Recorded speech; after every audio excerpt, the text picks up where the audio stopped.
Hi all, ಎಲ್ಲರಿಗೂ ನನ್ನ ನಮಸ್ಕಾರಗಳು. ನಾನು ಇವತ್ತು ನಿಮ್ಮೊಂದಿಗೆ ಇನ್ನೊಂದು ರೆಸಿಪಿಯೊಂದಿಗೆ ಬಂದಿದ್ದೀನಿ. ಇದರ ಪ್ರಯೋಜನ ಮತ್ತು ಇದರಿಂದ ಆಗೋ ಅನಾನುಕೂಲಗಳನ್ನ ನಾನು ನಿಮಗೆ ಹೇಳ್ತೀನಿ.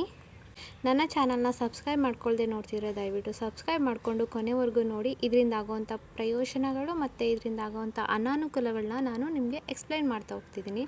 ಹಾಗೆ ನನ್ನ ರೆಸಿಪಿನೂ ಬೇಕು ಅನಿಸಿದ್ರೆ ಡಿಸ್ಕ್ರಿಪ್ಷನ್ನಲ್ಲಿ ಹಾಕಿರ್ತೀನಿ, ದಯವಿಟ್ಟು ಚೆಕ್ ಮಾಡ್ಕೊಳ್ಳಿ. ಇದರಿಂದ ಆಗುವಂಥ ಪ್ರಯೋಜನಗಳನ್ನ ನಾನು ಫಸ್ಟಿಗೆ ಹೇಳ್ತೀನಿ. ಇದನ್ನು ಬೇಳೆ ಹಾಕಿ ಮಾಡೋದ್ರಿಂದ ಇದರಿಂದ ಪ್ರೋಟೀನ್ ಮತ್ತು ಫೈಬರ್ ಅಂಶ ಇರುತ್ತೆ. ಇದನ್ನು ಹಬೆಯಲ್ಲಿ ಬೇಯಿಸೋದ್ರಿಂದ ತುಂಬ ಒಳ್ಳೆಯದು ಮತ್ತು ಇದು ಹೊಟ್ಟೆ ತುಂಬಿರೋ ಅನುಭವನ ಕೊಡುತ್ತೆ. ಇದರಲ್ಲಿ ನಾರಿನಂಶ ಮತ್ತು ವಿಟಮಿನ್ ಖನಿಜಾಂಶಗಳು ಜಾಸ್ತಿ ಇರುತ್ತೆ.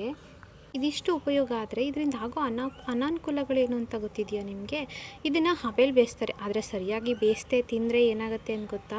ಗಂಟಲಲ್ಲಿ ಬಾಯಲ್ಲಿ ಚುರುಕು ಮತ್ತು ಉರಿ ಉಂಟಾಗುತ್ತೆ ಮತ್ತು ಇದರಿಂದ ಹೊಟ್ಟೆ ಉಬ್ಬರನೂ ಆಗ್ಬೋದು ಮತ್ತು ಅಸೌಕರ್ಯನೂ ಆಗ್ಬೋದು. ಸ್ವಲ್ಪ ಇದನ್ನು ಚೆನ್ನಾಗಿ ಬೇಯಿಸಿ, ಅಂದರೆ ಅರ್ಧ ಗಂಟೆ ಬೇಯಿಸೋದನ್ನು 3/4 ಗಂಟೆ ಬೇಯಿಸಿ ಚೆನ್ನಾಗಿ ತಿನ್ನಬೇಕಾಗುತ್ತೆ. ಇದಕ್ಕೆ ಹೆಚ್ಚು ಮಸಾಲೆಯನ್ನು ಹಾಕಿದರೆ ಮತ್ತು ಕಾಯನ್ನು ಹಾಕಿದರೆ ಇನ್ನಷ್ಟು ಕ್ಯಾಲರಿ ಕೂಡ ಹೆಚ್ಚಾಗಬಹುದು. ಸೊ ನಾನು ಕಾಯನ್ನ ಸ್ಕಿಪ್ ಮಾಡಿದ್ದೀನಿ. ನನ್ನ ಈ ರೆಸಿಪಿ ನಿಮಗೆ ಇಷ್ಟ ಆಗಿದರೆ ದಯವಿಟ್ಟು ಕಮೆಂಟ್ ಮಾಡಿ ಮತ್ತು ಇನ್ನಷ್ಟು ಮಾಹಿತಿಗೋಸ್ಕರ ನನ್ನ ಚಾನಲ್ನ ಸಬ್ಸ್ಕ್ರೈಬ್ ಮಾಡ್ತಾ ಹೋಗಿ. ಇನ್ನಷ್ಟು ನಿಮಗೆ ಮುಂದಿನ ವಿಡಿಯೋದಲ್ಲಿ ಉಪಯೋಗ ಮತ್ತು ಅದರಿಂದ ಆಗುವಂಥ ಅನಾನುಕೂಲಗಳನ್ನ ಹೇಳ್ತೀನಿ. ನನ್ನ ವಿಡಿಯೋನ ಪೂರ್ತಿ ನೋಡೋದಕ್ಕೆ ಥ್ಯಾಂಕ್ ಯು.